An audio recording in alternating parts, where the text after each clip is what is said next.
Tu dis qu'il y a beaucoup de tes clients qui hésitent entre une conciergerie de luxe et une assistante privée. Tu peux nous expliquer rapidement la différence? La différence entre une conciergerie et une assistante privée, elle est énorme, c'est pas comparable. La conciergerie ne s'intègre pas dans la vie d'un client. La conciergerie, c'est juste une espèce de centre d'appel, plus ou moins luxueux, quand on appelle que ton enfin, qu'on appelle lorsqu'on a la flemme de booker ses billets d'avion, lorsqu'on veut trouver un hôtel quelque part, mais le retour n'est jamais très personnalisé, le retour n'est pas pertinent non plus. J'en ai essayé plusieurs pour pouvoir comparer à notre service et voir ce qui était mieux, moins bien, comment est-ce qu'on pouvait s'améliorer, et cetera. Ça ne m'a jamais, jamais servi à rien. Les conciergeries, franchement, je ne comprends pas quel est l'intérêt, comment ça fonctionne. C'est un truc, enfin, ils se disent luxueux, ils se disent, là pour vous, et cetera. Ils mettent, leur numéro de contact derrière des grosses cartes bancaires. Franchement, à chaque fois qu'on appelle, on a l'impression, d'appeler, enfin son assistante, au SMIC, qu'on n'a jamais formée, qui sait pas ce que c'est que faire de l'assistanat et de devoir, tout leur expliquer et ils ont aucun problème à revenir vers le client en disant: «J'ai pas trouvé». Enfin franchement, c'est pas, ça ne sert à rien. Ça m'étonne pas que ça marche de moins en moins bien. Il y a eu une espèce de mode à un moment, surtout à Paris, sur les conciergeries, mais si, j'ai l'impression qu'il y a un secteur où ça peut marcher, c'est les gens, par exemple, qui louent leur appartement en Airbnb et qui ont besoin d'une conciergerie pour gérer, les clés, les allers-retours, les états des lieux, je ne sais quoi. Donc là, c'est vraiment avoir enfin, parce qu'il y a un besoin de quelqu'un en présentiel, mais ça n'a rien à voir avec, intégrer une assistante privée dans sa vie, qui va vraiment, s'intégrer à la vie, au business, à la famille, et qui va être là, qui connaîtra son client par cœur et qui va être là, pour lui, quoi, sur la durée. Et justement, qu'est-ce qu'on ne va pas trouver dans une conciergerie privée? En fait, on trouve pas grand-chose dans une conciergerie privée. Franchement, je ne vois pas ce qu'on trouve dans une conciergerie privée parce que, au final, lorsqu'on les appelle pour un billet d'avion ou un hôtel, ils vont faire, la recherche, ils n'ont même pas de partenaire particulier. Si, ils peuvent avoir des partenaires particuliers pour trouver des places dans des restos, effectivement, des restos inaccessibles. Ça, c'est vrai. Nous, on fait pas ça. Sincèrement, je n'ai pas de place ou de table réservée dans des restos inaccessibles. Si un client me dit, «Je veux aller, demain dans ce resto, il faut réserver 6 mois à l'avance», désolée, là, je peux essayer.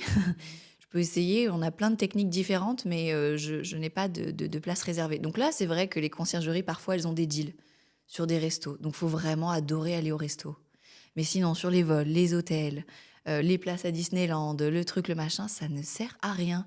C'est juste des gens qui vont sur internet, qui vont faire exactement la même recherche que toi et qui vont s'arrêter exactement au même moment que toi, où ils en auront marre, où ils diront: «Bah non, j'ai pas trouvé, quoi». Donc conciergerie, non. Franchement, il faut arrêter. Quelle est la plus grande confusion que tu observes entre conciergerie et assistante privée finalement? La grande confusion que font les gens entre conciergerie et assistance privée, c'est penser que la conciergerie, peut assister, son client de la même manière qu'une assistante privée. Mais en fait, les gens réalisent pas à quel point il faut apprendre à connaître son client pour l'aider au mieux. Mais ça, les conciergeries ne le font pas. Elles prennent pas le temps d'apprendre leurs clients. On change de contact. Enfin, c'est très froid, c'est très distant comme relation. C'est pas comme ça qu'on aide les gens. Et c'est quoi le coût d'une conciergerie privée? Il y a des tout. En général, c'est moins cher que nous. Normal, encore une fois, il y a tellement peu d'engagement, tellement peu d'investissement.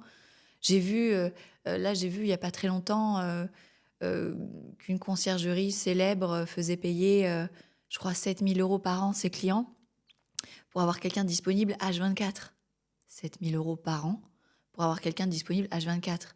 Donc là, laisse imaginer le niveau de service que ça doit être. C'est évident que c'est juste quelqu'un, enfin, c'est pas du tout des gens qui te connaissent, c'est des gens qui tournent tout le temps, parce que personne évidemment peut être disponible H24. Donc tu changes de contact tout le temps.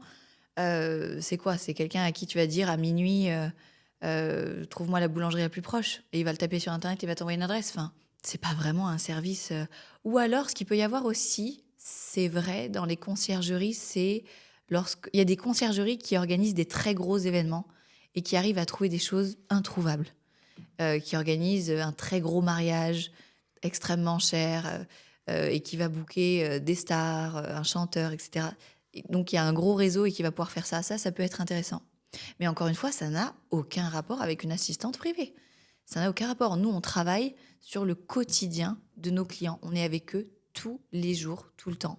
Donc en fait, ce que tu dis, c'est qu'il n'y a pas réellement de lien humain avec une Non, conciergerie. il n'y a Et pas de confiance, il n'y a pas de lien, il n'y a pas de relation qui se crée. Comme il n'y a pas de relation qui se crée, il y a pas de proactivité. qu'est-ce qui fait que vos clients vous choisissent plutôt qu'une conciergerie privée? Nos clients nous choisissent parce qu'on est les seuls à pouvoir répondre à leurs besoins. Une conciergerie privée ne te décharge pas mentalement, pas du tout. Elle va t'aider ponctuellement sur des sujets et je trouve que l'aide n'est jamais, encore une fois, très développée. Nous, vraiment, encore une fois, on entre dans leur vie, on devient leur bras droit, on devient leur sécurité, leur assistante. On est avec eux sur absolument tous les sujets qui leur tombent dessus et on les connaît tellement bien que tout devient facile pour tout le monde, en fait. Ouais, on a des clients qui nous ont contactés parce qu'ils avaient un besoin qu'ils avaient identifié. Ils ne trouvaient pas la solution sur comment répondre à ce besoin, comment trouver quelqu'un pour les accompagner. Ils se disaient, bah voilà, un CDI, si j'embauche quelqu'un en CDI, c'est trop compliqué et en plus de ça, j'ai pas assez de travail à lui donner. Ça arrive souvent, ça aussi. C'est trop compliqué, j'ai pas assez de travail à lui donner. Et puis en plus, si après j'ai plus besoin, qu'est-ce que je fais? Et où est-ce que je vais la mettre? J'ai pas de bureau, je travaille de chez moi. Enfin, donc il y a toutes ces questions-là. Donc CDI, pas possible. Leurs amis leur parlent de conciergerie. Donc parfois, ils essaient aussi les conciergeries. C'est pas une conciergerie qui va trier tes justificatifs comptables, te monter ton dossier d'emprunt. Enfin, je veux dire, donc ça répond pas vraiment au besoin qui est le besoin, oui, de se trouver. C'est presque un partenaire en fait. C'est se trouver quelqu'un qui va être presque son partenaire et qui va suivre le client sur tous ces sujets pendant plusieurs années. On ne fait pas de coups. On n'est pas là pour faire des coups, prendre de l'argent et disparaître. On est là pour rester avec nos clients 5, 10 ans, 15 ans, 20 ans. Enfin, ça fait 12 ans que la société est ouverte. On n'a perdu personne. Donc nos plus vieux clients, ça fait 12 ans qu'on est avec eux. Donc l'objectif, c'est de construire une vraie relation. Les gens qui hésitent entre une conciergerie privée et une assistante privée, est-ce qu'ils peuvent t'appeler ou pouvoir discuter? Ah oui, bien sûr. Oui, bien sûr. Les gens qui hésitent entre une conciergerie et une assistante privée peuvent m'appeler, on en discute et on réfléchit ensemble à quelle est la meilleure solution pour eux. Il se pourrait que la meilleure solution pour eux soit la conciergerie, ça m'étonnerait. Mais c'est possible, donc on peut en discuter ensemble. C'est pas payant de nous appeler pour discuter.